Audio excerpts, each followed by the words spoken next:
kabar semua? Senang sekali saya hari ini Ayu Ningtyas dapat menjumpai Anda kembali dalam program kesayangan kita, Dokterku, disiarkan langsung dari studio El Sinta TV dan 95,7 FM Fit Radio Semarang. Seperti biasa, selama 1 jam ke depan, kami akan menyajikan informasi seputar kesehatan Anda dengan tema kali ini yang sangat spesial, yaitu mengenai It's Okay to Not Be Okay. Bagi Anda yang ingin bertanya, silakan di 021 2520 666 atau bisa juga kirim pertanyaan ke email kami di dokterkuelsinta@yahoo.co.id.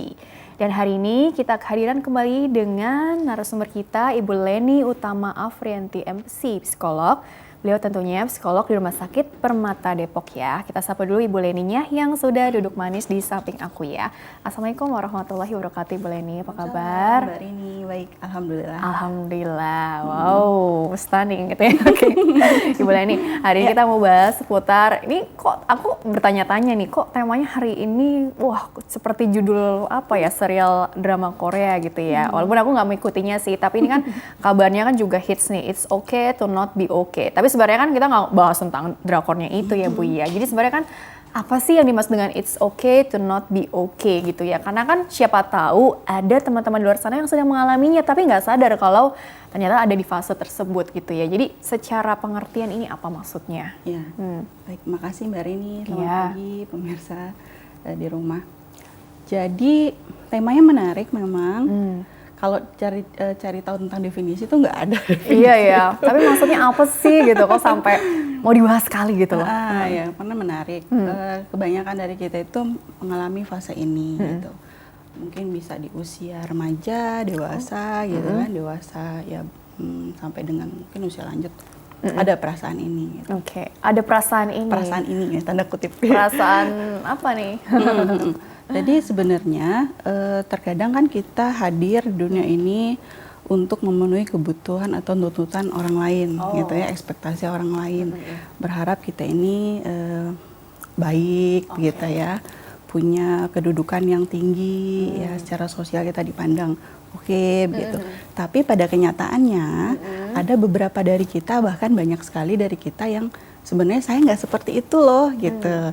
Saya nggak seperti anggapan dari teman-teman, saya nggak seperti anggapan dari orang tua misalnya. Jadi ada perasaan yang nggak nyaman. Nah, kita bisa menyebutnya dengan insecure. Gitu ya. Jadi maksudnya insecure nih maksudnya. Iya. Jadi sebenarnya poin kita di sini, bahasan kali ini adalah ya memang sebenarnya nggak apa-apa sih kalau kita ngerasa insecure gitu. Yang penting adalah bagaimana kita bisa mengontrol perasaan itu dan mengendalikannya. Oke, menerima, mengontrol, mengendalikannya gitu ya. Karena semakin kita menolak perasaan atau emosi itu akan semakin merasa terbebani kita gitu ya. Ya. Oke, tadi kan begini. Jadi sebenarnya poinnya ini nanti akan membahas apa sih insecure itu dan mengapa itu bisa timbul begitu ya. Artinya semua orang bisa saja mengalaminya gitu ya usia berapapun. Tapi pada prinsipnya begini, kenapa sih mesti ada apa ya mindset untuk memenuhi ekspektasi orang lain gitu ya. Artinya kan karena ingin merasa diterima oleh lingkungan tadi atau mungkin bagaimana ya sehingga akan menjadi sangat seru nih bila dibahas gitu Bu. Jadi sebenarnya kalau cerita insecure itu ada 3 jenisnya. Yang pertama karena adanya pernah mengalami atau pengalaman ditolak atau gagal begitu ya. Nah itu membuat kita nggak nyaman. Misalkan kita ingin masuk kuliah kedokteran gitu ya, ikut SBMPTN atau apa ya istilahnya, ternyata nggak diterima. Nah, akhirnya muncul perasaan insecure. Merasa gitu gagal, tidak sanggup, tidak mampu begitu ya. Kemudian yang kedua itu perasaan insecure yang berkaitan dengan social anxiety. Jadi ada kecemasan bahwa kita takut dinilai oleh orang lain, gitu ya. Penilaian orang lain terhadap kita itu menjadi negatif, itu hanya anggapan gitu. Oh, hanya anggapan ya? Padahal kan belum tentu orang lain beranggapan seperti itu. Jadi ada social anxiety-nya. Nah, sedangkan yang ketiga, itu penyebabnya karena memang ada ekspektasi yang tadi, ekspektasi dari lingkungan. Jadi insecure terhadap anggapan Ya terkait dengan perfeksionisnya kita misalnya, ya ingin menjadi yang yang terbaik, tercantik, Waduh. ya Maunya punya sempurna gitu ya? gaji yang besar dan sebagainya. Nah ini membuat kita insecure. Jadi perasaan perfect itu kalau memang terlalu dalam, itu justru nggak bagus gitu. Oke. Oh jadi tadi menarik nih. Jadi pertama pernah ada bukan kegagalan sih, tapi perasaan ya ditolak Ya, tadi. pengalaman ya. Jadi di masa lalu nih udah lewat lah ibaratnya gitu ya. Apa? Jadi bentuknya jadi seperti trauma juga. Bisa dibilang trauma atau bukan nih di sini? Iya, bisa sifatnya? jadi seperti itu. Oke. Terus yang kedua tadi memang ada cemasnya ini ya, Ya, yang bawaan atau bagaimana sih maksudnya? Ya bisa bawaan juga ya, karena memang jadi ketiga ini sebenarnya saling terkait. Dan yang terakhir tadi ekspektasi lingkungan ini gitu ya. Dan kecenderungan kita untuk perfeksionis. Jadi kadang-kadang keinginan kita untuk saya harus jadi yang terdepan gitu ya, kayak judul ini ya, tagline. Atau saya harus jadi IPK-nya harus baik gitu, harus yang tertinggi di kelas gitu. Aku harus jadi yang tercantik Ambi dong, gitu. Ambi ambisius kan istilahnya anak-anak zaman sekarang ambi gitu. Ya pokoknya yang pokoknya yang positif tapi gitu ya. Nah itu membuat kita menjadi insecure gitu. Kenapa? Karena kadang merasa kalau itu nggak terpenuhi kan jadi nggak nyaman kan? Iya. Terus sebenarnya begini, berarti kan ini problem bukan sih kalau kita punya insecure ini sendiri gitu. Artinya kan tadi nggak apa-apa kan sebetulnya gitu. Yang penting kita bisa mengelolanya, mengendalikannya agar menjadi apa sih insecure ini. Artinya kan kita punya energi yang apa ya istilahnya yang kurang positif. Terus kita mau ubah itu menjadi suatu motivasi kita untuk jadi orang yang jauh lebih baik gitu kan. Maunya seperti itu dong gitu kan. Jadi ini proses perkembangan diri juga ya dok ya? Dok lagi, ibu. Jadi sebenarnya kalau boleh dibilang yang namanya insecure itu ada sebenarnya dalam diri kita masing-masing gitu. Coba cek kembali gitu kan. Ada nggak perasaan nggak nyaman? Ibu gitu. masih sering nggak merasa? Ada perasaan itu muncul, ya? tapi how to control it gitu kan. Bagaimana kita mengontrol itu, dan pertama menyadari dulu bahwa oh iya saya merasa tidak nyaman dengan situasi ini gitu. Jadi kalau kita sudah punya sebuah catatan gitu, ketika berhadapan dengan situasi ini ada perasaan tidak nyaman muncul. Kemudian apa yang akan kita lakukan gitu ya apabila perasaan itu muncul kembali gitu.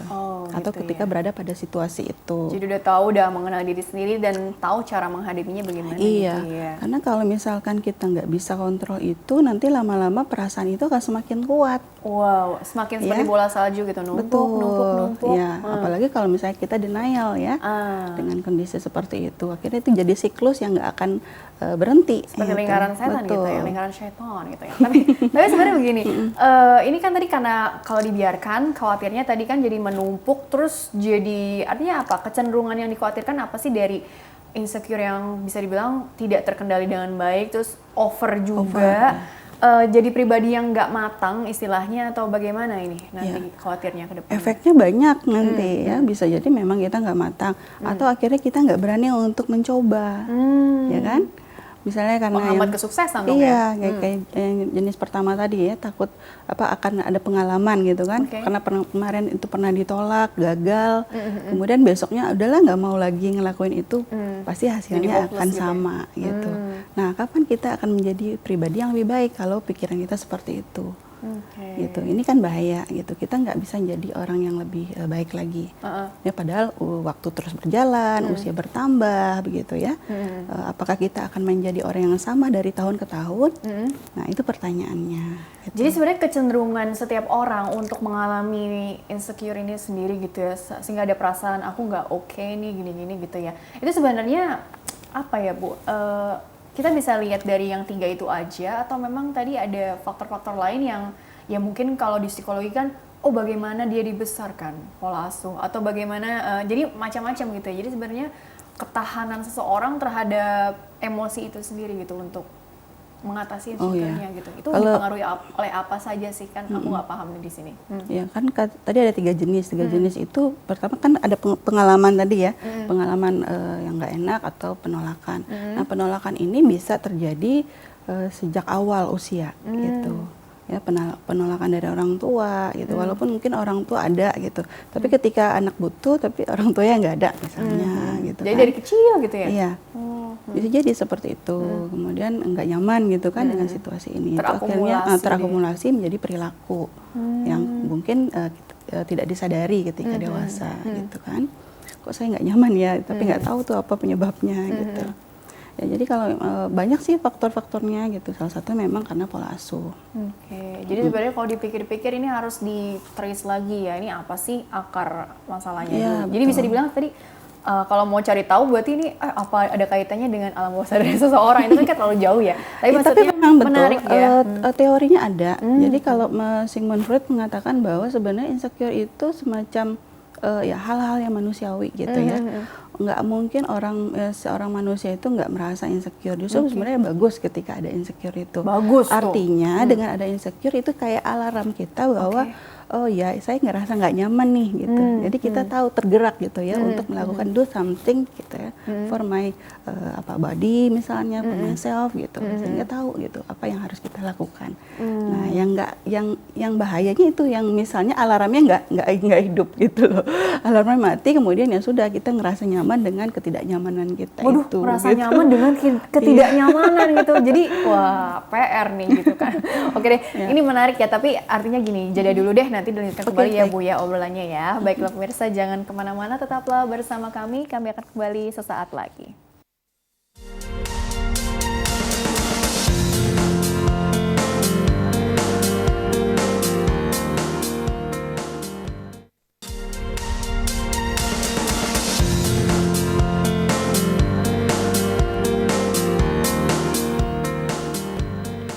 Ya pemirsa, terima kasih Anda masih bersama kami program Dokterku, masih bersama dengan Ibu Leni Utama Afrianti MC, psikolog. Beliau adalah psikolog di Rumah Sakit Permata Depok, masih membahas mengenai It's okay to not be okay. Dan Bu Leni dilanjutkan kembali ya. Jadi tadi kan kata kuncinya sih sebenarnya ini bahas soal insecure. Makanan sehari-hari hampir setiap orang ya, artinya gini, mau diakui atau enggak, pasti deh setiap orang pernah mengalami namanya insecure. Aku pun juga kadang normal, kadang nanti ada datang lagi insecure-nya, padahal harusnya sih nggak begitu ya, tapi kayak seperti aduh di pikiran nih ada aja yang membuat nggak percaya diri lah atau apa gitu, pasti ada aja gitu ya, namanya juga hidup. Tapi sebenarnya begini Bu, soal insecure tadi ya, kan tiap orang pasti punya rasa cemas yang berbeda atau rasa takut yang berbeda terhadap suatu hal, dan bentuk-bentuk insecure itu sendiri juga bisa aja beda-beda tiap orang. Ada yang di relationship, ada yang di dirinya sendiri atau karir, kan macam-macam gitu ya. Tapi sebenarnya dalam sudut pandang ilmu psikologi gitu ya, ada nggak sih mungkin pelompokan bentuk-bentuk insecure itu seperti apa? Atau sebenarnya nggak ada sih? Bagaimana tuh Bu? Sebenarnya insecure itu apapun ya. Baik terhadap diri sendiri ya, contohnya apa, kok saya nggak berprestasi ya, kok saya bodoh ya, nah seperti itu ya, karena itu bisa mempengaruhi mungkin di karirnya nanti ke depan ya kan, kemudian itu juga bisa mempengaruhi bagaimana dia berrelasi ya, karena dia nggak nyaman.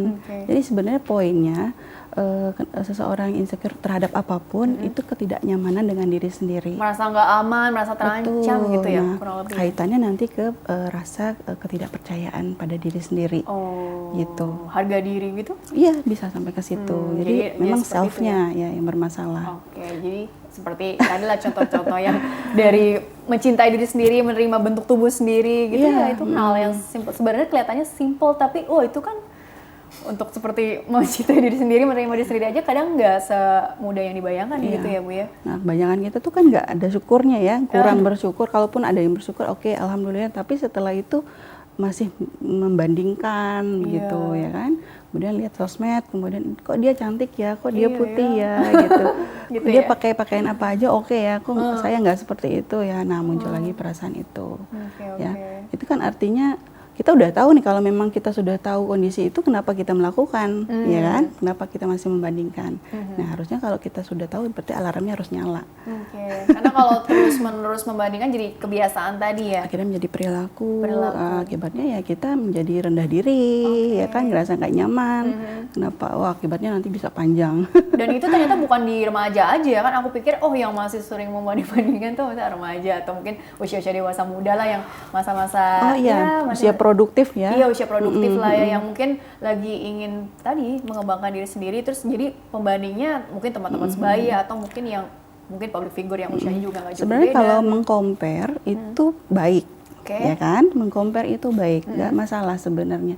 Yang menjadi masalah adalah ketika kita langsung menjustifikasi bahwa gitu, ada sesuatu yang salah dengan diri kita dan kita ngerasa tidak nyaman dengan itu. Seperti melabel, menjudge atau iya, menjudge diri sendiri gitu ya. Kemudian kita tidak nyaman dengan itu dan menyalahkan keadaan gitu kan, menyalahkan situasi, menyalahkan masa lalu.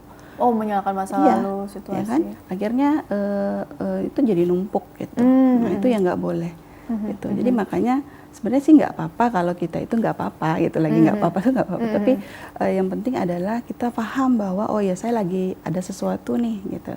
Saya harus kontrol itu. Nah, kebanyakan kita tuh nggak sadarnya di situ. Jadi kalau kita lagi merasa tidak aman, tidak nyaman terhadap suatu kondisi yang membuat kita nggak nyaman itu, jadi bagaimana reaksi kita yang artinya gini kan, apa sih harusnya bagaimana, ya udah gitu, terus kemudian apa yang bisa kita lakukan kalau begitu? Ya udah tapi tidak melakukan apa-apa, itu kesannya itu merasa aman, merasa aman tapi palsu gitu. Oh gitu. Jadi kan apa ya, perasaan itu muncul kemudian kita biarkan begitu saja, kita nggak keluar dari perasaan itu gitu kan, kita nggak bisa merilisnya, kita nggak bisa menyampaikan. Nah itu yang bikin apa ya, peristiwa itu muncul lagi, perasaan itu muncul lagi. Yang harus dilakukan adalah memang feel the pain. Ya. Nggak apa-apa ya merasakan rasa sakit itu betul, gitu ya, itu memang bagian dari proses untuk memperbaiki gitu.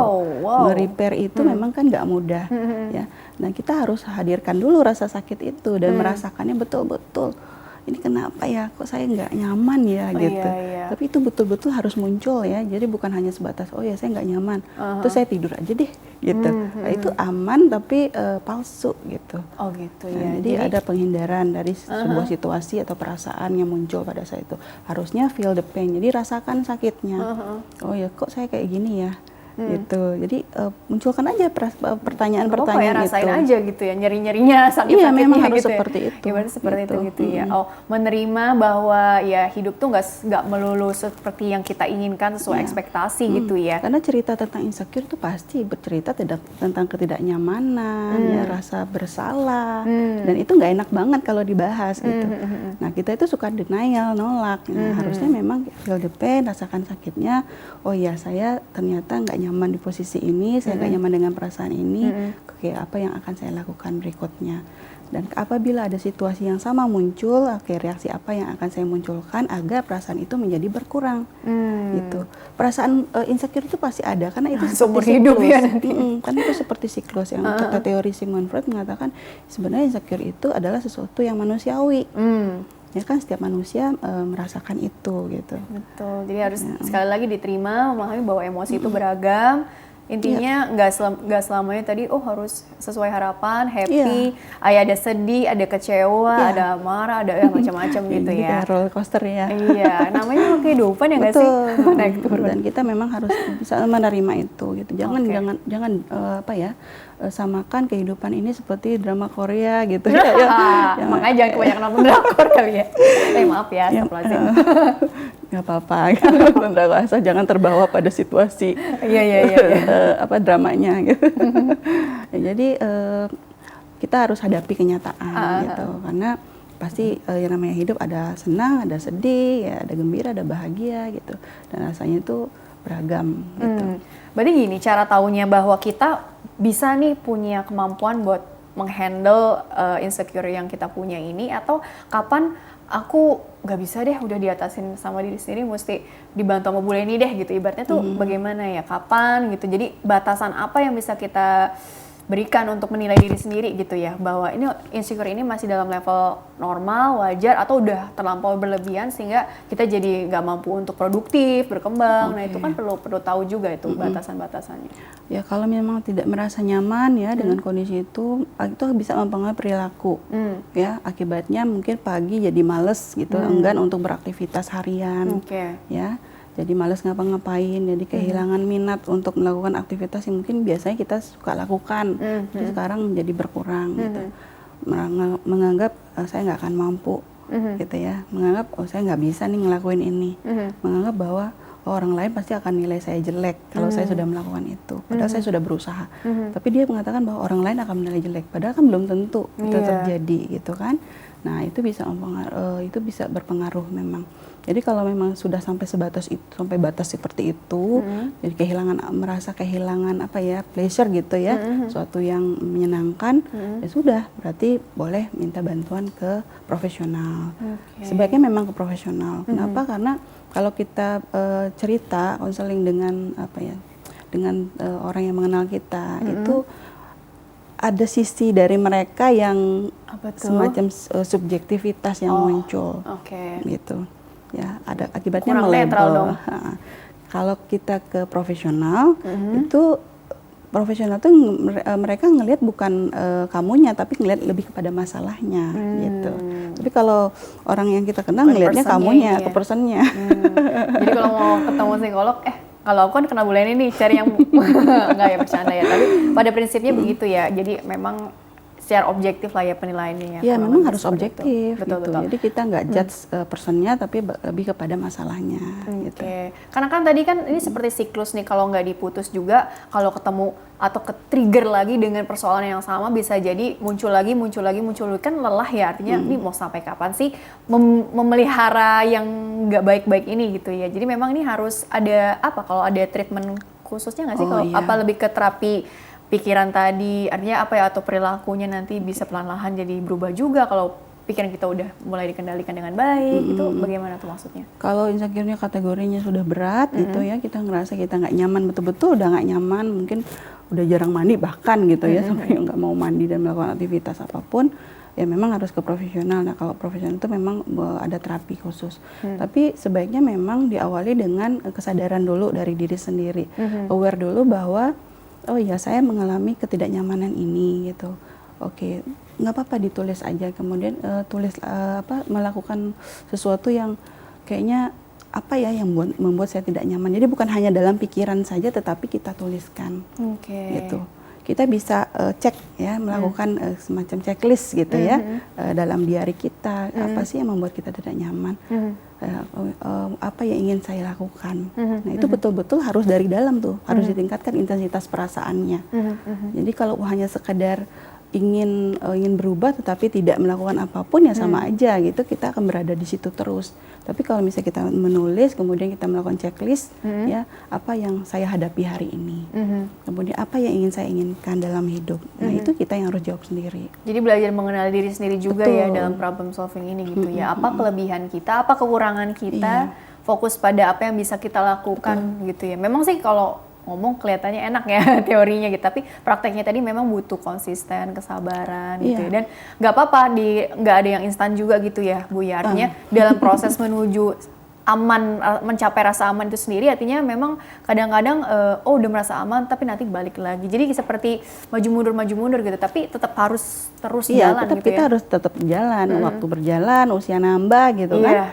Kita nggak bisa terus melihat ke belakang saja. Tadi disampaikan di segmen awal, ya sudah, kalau memang kita mau berubah ya sudah, apa yang akan kita lakukan, harus move gitu ya. Misalkan kalau misalnya pernah melakukan satu hal yang gagal, oke saya akan mencoba itu gitu ya. Kan itu aku yang dulu yang mungkin belum belajar, sekarang aku yang sekarang udah belajar banyak gitu jadi ya. semacam refleksi ya, refleksi pada diri. Oke, kurang lebih begitu ya. Oke, kita masuk ke pertanyaan dari email dulu ya, karena ini pertanyaan dari email juga cukup panjang, jadi nanti bisa Ibu beri tanggapan juga lebih detail ya. Jadi bagi pemirsa yang ingin bertanya via email, silakan kirim saja pertanyaan ke email kami di drkuelsinta@yahoo.co.id. Format lengkapnya di bawah ini, nama, usia, tempat tinggal Anda, dan pertanyaannya sedetail mungkin ya. Pertanyaan pertama ini dari Aulia. Aulia ini dari Jakarta Barat, usianya 25 tahun. Pertanyaan seperti ini. Halo dokterku, saya mengalami fase anhedonia. Saya baru menjalani konseling dengan psikolog. Pertanyaannya, manakah yang sebenarnya terbaik untuk saya? Apakah ke psikolog atau psikiater? Karena saya pernah baca kalau anhedonia itu harusnya menjalani pengobatan ke psikiater, bukan psikolog gitu ya. Terima kasih. Oh, tapi sebenarnya berarti ini ada yang memberitahu sebelumnya ya, mungkin dari hasil konseling itu, oh kamu mengalami fase anhedonia ini nih gitu. Sebenarnya ini anhedonia itu apa sih gitu ya? mungkin ada penjelasan secara rincinya atau mungkin langsung tanggapan juga boleh gitu ya. Ini harus kemana sih kalau memang ada di fase seperti ini, Bu? Ya, ini sudah konsul, kemudian diagnosanya apa? Anhedonia. Anhedonia ya. Ya, itu kayak kehilangan minat ya, yang tadi disampaikan, kehilangan apa ya, sesuatu yang menyenangkan tapi udah nggak ngelakuin lagi. Lawan dari hedon kali ya. Ya. Jadi iya ya, lawannya dari hedonia itu sendiri. Misalnya kan anhedonia. Ya, cuman kalau dilihat dari cirinya, dari jenis itu yang kemungkinan itu ada depresinya, ya, semacam depresi mungkin ringan ya. Nah, ini saya kan nggak tahu, harus periksa dulu betul-betul gitu ya. Ciri depresinya ada nggak di situ? Ya. Sebenarnya ciri depresi banyak sekali ya. Salah satunya memang kehilangan minat, kemudian banyak sekali makan atau bahkan makannya berkurang gitu ya. Kemudian nggak mau melakukan aktivitas yang tadinya menyenangkan atau kayak hobinya yang tadinya dilakukan sekarang nggak mau gitu. Bahkan ada keinginan untuk bunuh diri gitu. Nah, itu yang sudah berat. Makanya fasenya itu harus betul-betul dicek lagi apakah termasuk jenis apa ya gangguannya. Kalau memang sudah depresi, memang dibantu sebaiknya dengan obat. Ya, ada antidepresan dari psikiater. Gitu. Begitu ya tanggapannya. Jadi memang harus berbarengan juga sih sebenarnya sebaiknya. Jadi boleh ke psikiater juga, kemudian ke psikolog. Tapi kalau memang merasa nyaman dengan psikolog dengan hanya konseling dan terapi tanpa obat medis gitu ya, itu pun bisa. Kalau depresinya itu masih ringan. Oke. Karena kalau memang kategorinya depresi ini sebenarnya ada ketidakseimbangan juga nggak sih? Maksudnya di hormon ya, atau di zat-zat kimiawi yang ada di otak. Jadi memang untuk melakukan hobi tadi atau mencari kesenangan itu ya seperti ya nggak bergairah aja gitu, menarik diri dari yang dia senangi, dari lingkungan gitu, dan itu kan butuh waktu juga ya untuk sampai bisa bangkit lagi. Makanya tadi apa perlu bantuan psikiater dengan obat-obatan, kan siapa tahu bisa membantu keseimbangan yang tadi ya kan. Iya, makanya dicek kembali dalam 30 hari terakhir gitu ya, ada perasaan-perasaan nggak nyaman nggak, perilaku apa yang muncul, sakit kepala dan sebagainya, itu ada biasanya kuesionernya, dan dicek gitu kan. Kalau memang dia ada depresi masih ringan, itu saya sarankan ke psikolog saja dengan terapi tertentu ya, tergantung karakter dari kliennya atau pasiennya. Ya, tapi kalau sudah berat ya sebaiknya ke psikiater. Oke, tapi sebenarnya begini ya Bu ya, kalau kita bicara secara umum, setiap orang yang merasa nggak nyaman, insecure lah ini kita bahasnya kan, bisa jadi nggak tahu nggak sih akar masalahnya itu apa gitu. Jadi apa ya, kan dulu pernah dibahas juga ya sama Ibu ya, seperti fenomena gunung es nih. Ujungnya nih insecure gitu ya terhadap sesuatu, misalkan X lah gitu. Tapi sebenarnya di bawahnya ini yang nggak ketahuan ini, nah ini yang mungkin perlu bantuan psikolog ini ya, betul. maksudnya untuk ngegali akarnya. Iya kan, kita kadang nggak tahu. Ternyata kejadian yang ini yang ternyata jadi memicu sekarang jadi merasa insecure atau apa gitu ya. Jadi itu sebenarnya bagaimana tanggapan Ibu untuk yang seperti itu tuh? Iya. Jadi sebenarnya apapun, kebanyakan dari jenis penyakit psikologis itu diawali dari trauma. Sebenarnya ya, semuanya itu dari trauma, mau depresi gitu ya, mau mungkin bipolar juga gitu. Ada traumanya di situ, di samping mungkin ada sistem saraf, ada hormon juga yang bekerja gitu. Ya, jadi memang kalau bicara itu memang harus pakai teknik tertentu gitu. Agak kompleks gitu kompleks, ya. Tapi memang jadi basicnya kalau mau ditelisik lagi ya ada trauma sebetulnya ya. Iya, kebanyakan itu dari pasien yang pernah saya tangani itu rata-rata ya, itu 80-90% itu trauma semua.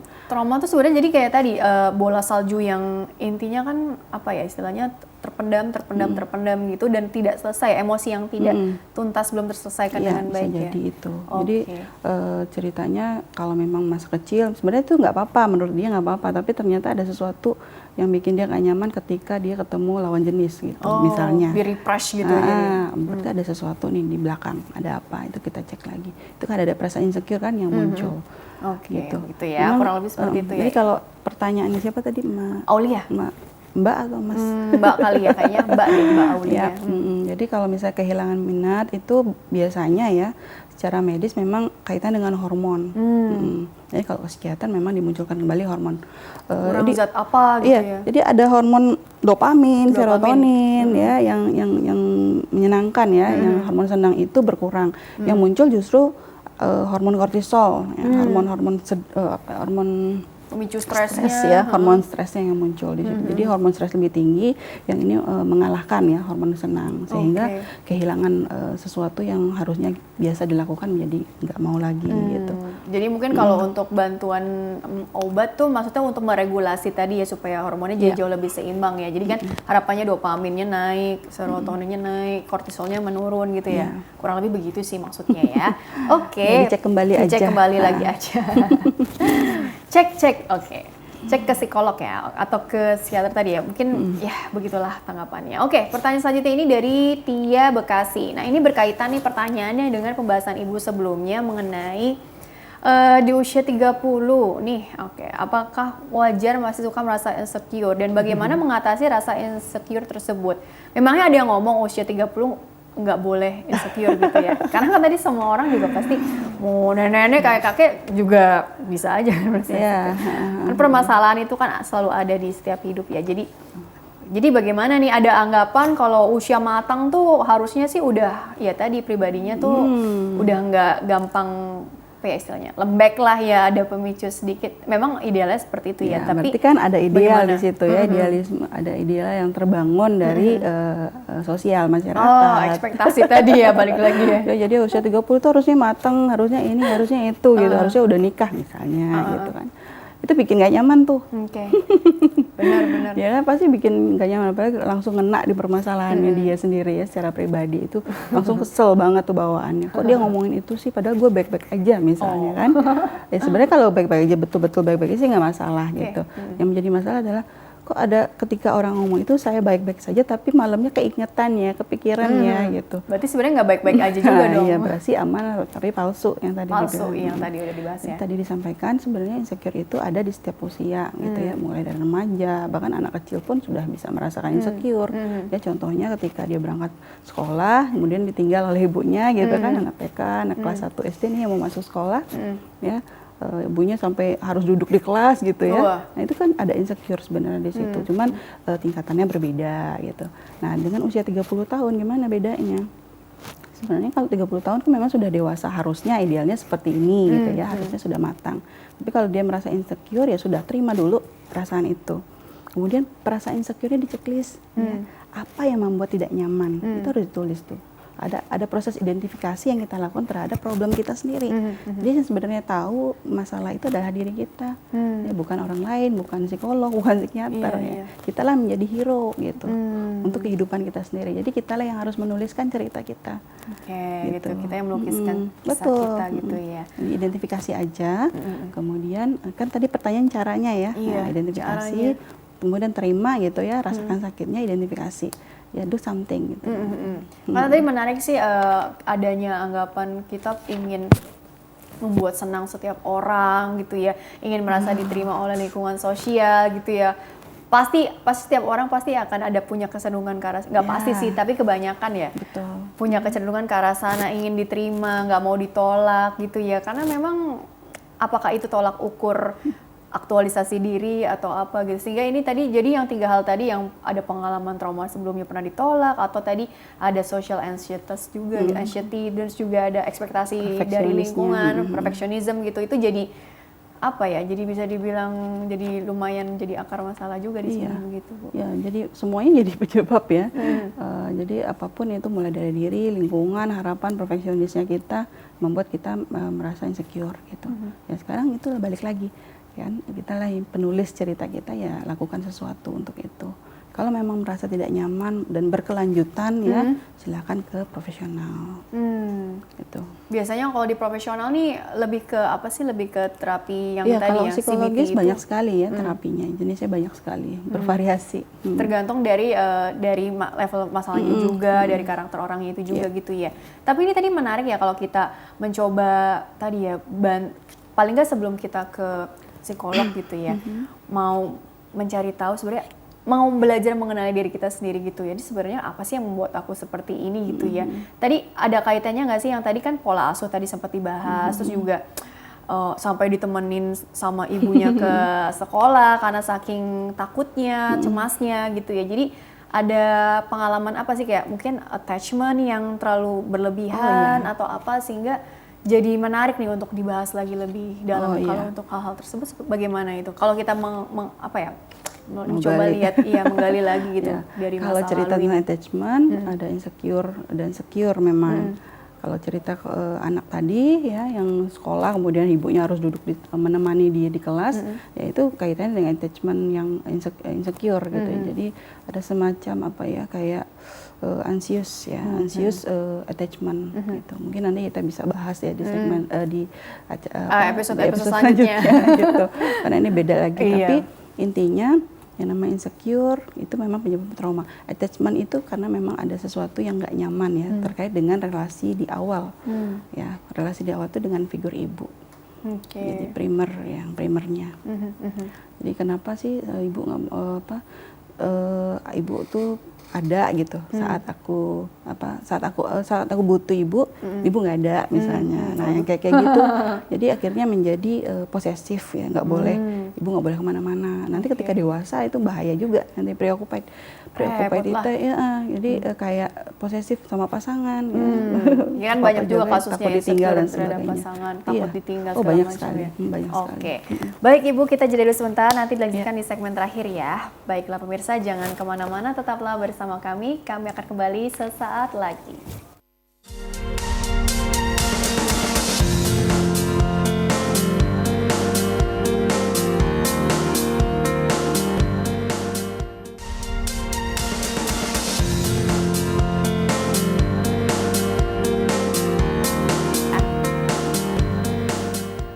Ya pemirsa, terima kasih Anda masih bersama kami di program Dokterku. Masih bersama dengan Ibu Leni Utama Afrianti, MC Psikolog di Rumah Sakit Permata Depok. Masih membahas mengenai It's Okay to Not Be Okay. Bersama Ibu Leni, dilanjutkan kembali ya Bu. Jadi begini Bu, di penghujung segmen nih, sebelum ke closing segmennya ya, aku mau bertanya bagaimana sih tips dari Ibu sendiri gitu, atau ada nggak sih gitu yang aku tanya? Mungkin ya teknik-teknik yang kita nggak tahu, yang bisa kita pelajari dan kita terapkan dalam kehidupan kita sehari-hari untuk bukan mengatasi ya, paling nggak meredakan perasaan nggak nyaman, perasaan nggak aman, yang karena apapun lah itu gitu. Jadi ketika insecure-nya datang, kita langsung berusaha untuk mengendalikan emosinya itu dengan cara yang bagaimana. Nah mungkin ada tips-tips tambahan lagi nggak Bu? Iya.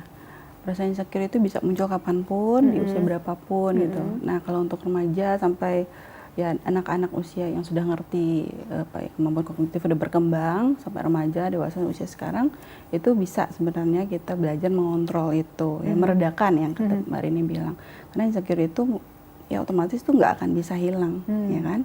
Karena itu sebagai alarm kita bahwa oke, saya ada sesuatu apa yang harus saya lakukan, ya. Jadi kalau misalkan perasaan itu muncul, misalnya di tengah keramaian gitu ya, kok saya nggak nyaman ya di tempat ramai. Nah kita sudah lakukan tuh yang tadi checklist tadi, tapi masih ada perasaan itu. Oke, feel the pain dulu, gitu kan, rasakan dulu sakit. Kok nggak nyaman, rasakan ketidaknyamanannya itu, ya. Kalau kita rasakan ketidaknyamanan, nanti kan mindful tuh ada di saat itu. Kita aware kan dengan situasi itu, gitu ya. Kalau kita sudah aware dengan situasi itu, oke, apa yang harus saya lakukan?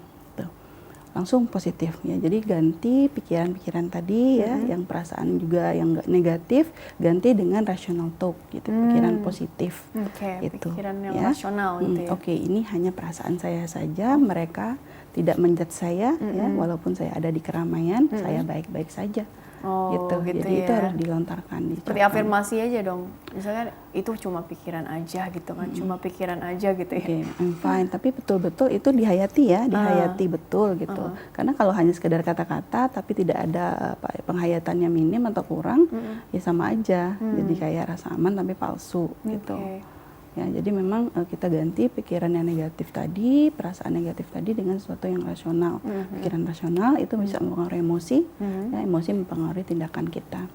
Dan kalaupun memang ada yang pendapat atau pandangan orang lain yang nggak sesuai dengan apa yang kita harapkan ya, kan tadi balik lagi kita nggak bisa menyenangkan semua orang gitu ya. Jadi kita harus menerima itu juga gitu ya, nggak memaksakan harus semua orang menyukai kita gitu ya. Jadi intinya tadi yang perfectionism itu ya tadi. Iya, itu kan secure terhadap sesuatu yang perfect kan. Itu juga nggak boleh tuh kayak gitu gitu ya. Jadi kalau misalnya ada anggapan kita harus menjadi yang agar orang lain menganggap kita ada gitu ya. agar kita eksis dan sebagainya. Nah, itu menjadi negatif sebenarnya. Jadi ya sudah, lakukan saja. Oh ya, memang tidak ada sesuatu yang sempurna. Itu memang harus diafirmasi, dan poinnya itu di aware-nya dan acceptance-nya. Itu kuncinya. Jadi kuncinya mindfulness di situ. Gitu ya. Dan feel the pain dulu. Feel the pain, ya rasakan, rasakan sakit. Oh ya, saya nggak nyaman. Kalau misalnya anak IPK misalnya, IPK-nya turun misalnya kan, padahal masih 3 nih, tapi dari semester lalu turun menjadi 3,00, tadinya 3,50, jauh tuh. Oh, jauh amat turunnya ini. Ada mata kuliah yang kenapa nih? Sedih banget. Jadi kemarin itu dapat, jadi kita membandingkan. Oke, nggak apa-apa, membandingkan nggak masalah, itu bagus sebenarnya. Berarti kita jadi pembelajaran kan. Oh ya, ada apa dengan kemarin dan hari ini gitu ya. Kemarin saya mungkin belajarnya lebih giat. Nah, hari ini bagaimana? Oh ya, karena ya pembenaran atau apapun, yang penting kita sadar bahwa oh ya, kemarin karena corona gitu ya, pandemi dan sebagainya, butuh adaptasi pembelajaran yang tadinya tatap muka menjadi e-learning ya. Tapi itu memang realnya, kenyataannya seperti itu. Tapi yang kedua adalah oh ya, karena proses e-learning itu memang proses adaptasi saya nggak maksimal, saya kurang maksimal. Oke, next masih ada semester berikutnya, saya sudah mulai terbiasa dengan kondisi ini gitu, dan saya akan lebih baik gitu. Oke, jadi begitu ya. Jadi kita tidak salahkan masa lalu ya, tidak masalahkan hari ini. Jadi kita lebih fokus kepada apa yang harus saya lakukan. Gitu. Oke, begitu ya. Ibu kan waktunya juga terbatas ya. Jadi kesimpulannya langsung ngecek ya. Kesimpulannya nih begitu singkat saja yang mengenai tema hari ini, silakan Ibu. Ya, jadi sebenarnya nggak masalah sih gitu ya, kalau kita ngerasa nggak oke gitu, that's normal, itu manusiawi banget. Karena itu juga sesuai ya, memang teori psikoanalisa juga ada seperti itu. Yang terpenting adalah ketika perasaan tidak oke itu muncul, kita belajar untuk aware, belajar untuk merasakannya, kemudian tahu apa yang harus dilakukan setelahnya. Oke, gitu. Bagus sekali ya penutupnya. Oke, Ibu, terima kasih telah berbagi ilmunya di sini. Insya Allah membawa banyak manfaat untuk orang banyak, sukses dan berkah selalu untuk Ibu Leni ya. Baiklah, pemirsa, terima kasih juga Anda telah mengikuti program ini. Saya Rini Ayuning Tias beserta seluruh yang bertugas mohon undur diri dari hadapan Anda. Sekian dan sampai jumpa.